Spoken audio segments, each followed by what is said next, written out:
name's James Hyde. I'm one of the buyers agents here at Momentum Wealth, and today I'm going to be running through my 4 biggest tips for first-time property investors. My first tip for first-time property investors is to know what you can afford. Before you even go into the marketplace and start looking at properties, you should go and see a finance broker. They'll be able to assess your current situation and let you know your borrowing capacity and provide you with an overall budget recommendation. Once you've got this in mind, look at what the monthly repayments are going to be and compare that to your current level of lifestyle.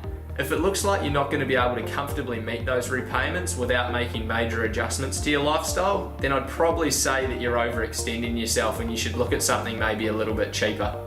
It also will give you a bit more confidence that when that right property does come on the market, you'll be able to put an offer in confidently knowing that your finances are in order and you can comfortably afford those monthly repayments. My second tip for first-time property investors is make sure that you do your homework. You can't rely on the whole market to rise anymore, so when you're looking at locations and property types to invest in, it's really important that they have the right growth drivers. Perth's very much a two-tiered market at the moment, and there are areas that are currently growing in value, and there are other locations that will take slightly longer to reach that point. One thing I would say is don't focus on the current hotspot, but also focus on the long-term fundamental growth drivers. My third tip for first-time property investors is the fundamental principle that it's the land that appreciates in value, whereas the buildings depreciate over time.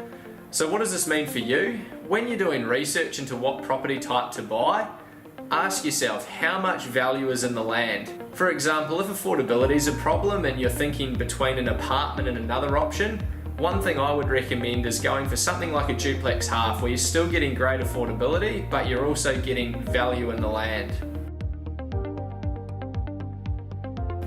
My final tip for first-time property investors is think long-term. If you buy and sell property regularly, you just end up eroding a lot of your returns through transactional costs such as stamp duty, conveyancing fees, and selling agents' commissions. It's really important that you get your property purchase right the first time to avoid any of these additional transactional costs by offloading bad assets down the track, and it'll also give you time to grow equity in the property. You can then leverage this equity to buy your second and subsequent investment properties, which will help you build that portfolio over the future.